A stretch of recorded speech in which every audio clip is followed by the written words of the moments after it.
नमस्कार, मैं हूं अमित सिंह और आप देख रहे हैं फर्स्ट बिहार झारखंड।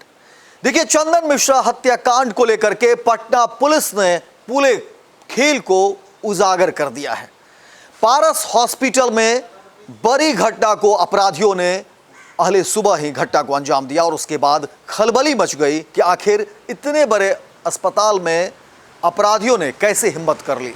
पुलिस के ऊपर सवाल उठने लगे, सरकार के ऊपर सवाल उठने लगे और ऐसा लगने लगा कि अब बिहार में क्या वाकई आम लोग सुरक्षित नहीं है? क्या बिहार में अपराधियों का बोलबाला हो गया है? क्या सुशासन की सरकार अब जो है जंगल राज के रास्ते में जा रही है?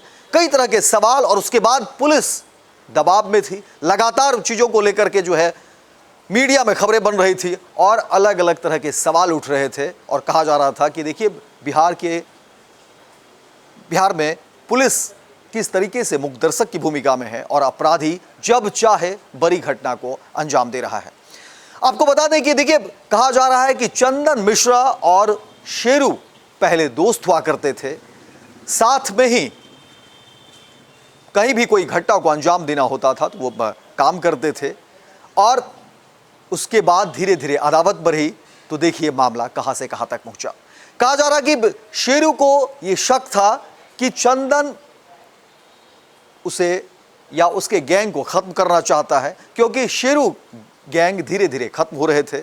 पुलिस की पकड़ भी जो है शेरू गैंग की तरफ बढ़ रही थी और चंदन मिश्रा का गैंग जो है पूरी तरह से निरंकुश था, या कह सकते हैं कि वो कहीं न कहीं मुफीद था। जेल में रहे या जहां भी रहे उसके ना तो गुर्गे पकड़े जा रहे थे, ना ही चंदन पर कोई बड़ी कार्रवाई हो रही थी और यही बात शेरू को खल रहा था और इसी को लेकर के शेरू के मन में चंदन को लेकर के एक टीस थी और शेरू ने उसी वक्त प्लान किया कि नहीं, अब चंदन को ठिकाने लगाया जाए और फिर वहीं से एक दोस्त दुश्मन बनता है। और लगातार कहा जा रहा है कि देखिए, क्योंकि दोनों के गैंग अलग अलग हो चुके थे लेकिन शेरू के निशाने पर चंदन था और देखिए बंगाल जेल से ही शेरू ने ये पूरे खेल की जो है प्लानिंग की और उसके बाद देखिए तमाम चीजें सामने आ गई। इस पूरे प्रकरण में लगभग 8 से 10 लोगों की अब तक गिरफ्तारी हुई है और 10 लोगों से ज्यादा की संलिप्तता रही है, लेकिन सवाल अभी भी कई हैं कि आखिर पारस हॉस्पिटल से कौन था वो जो शेरू गैंग को मदद कर रहा था, चंदन हत्याकांड में इस पूरे खेल में शामिल था। इस बात की भी चर्चा और इस बात को लेकर के भी लोग सवाल उठ रहे हैं। लेकिन बंगाल में एसटीएफ ने जिस तरीके से धर दबोचा, लगभग कहा जा रहा है कि 4 लोगों को वहां से उठाया है और अब बिहार लाने की बात हो रही है, पटना लाने की बात हो रही है।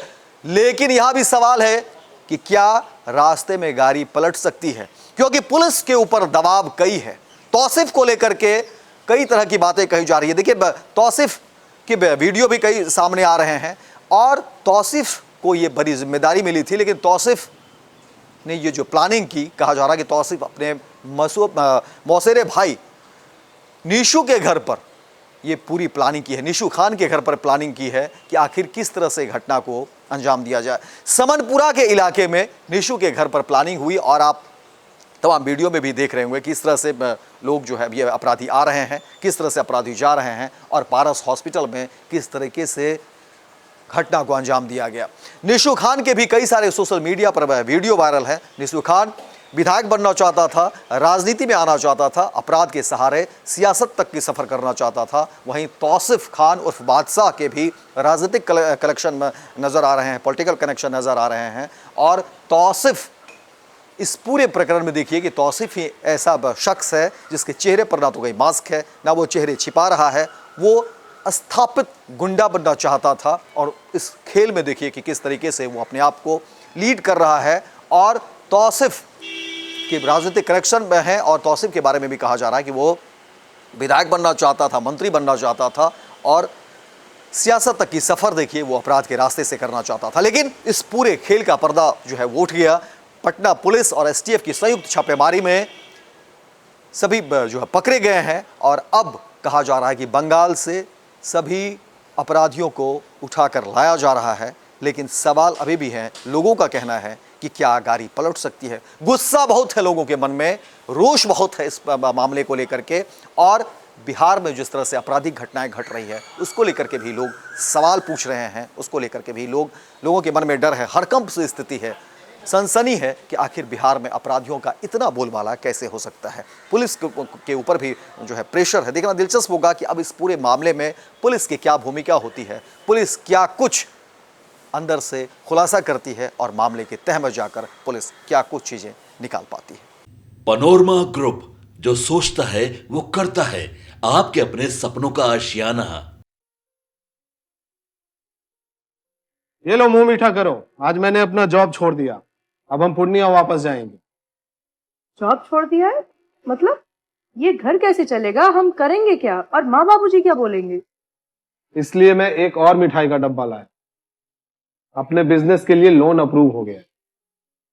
अरे लोन अप्रूव हो गया वो तो ठीक है, लेकिन पूर्णिया में हम रहेंगे कहाँ? अपना घर भी तो नहीं है वहाँ। इसलिए तो एक और मिठाई का डब्बा अलग से लाया हूँ। हमने पूर्णिया में घर ले लिया है, पूर्णिया के ई होम्स पैनोरमा में।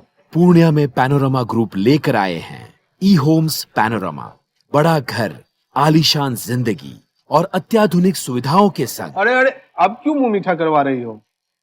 क्योंकि हम घर वापसी जो कर रहे हैं। घर वापसी की खुशी पूर्णिया में ई होम्स पैनोरमा के संग। ई Homes Panorama, luxurious lifestyle redefined.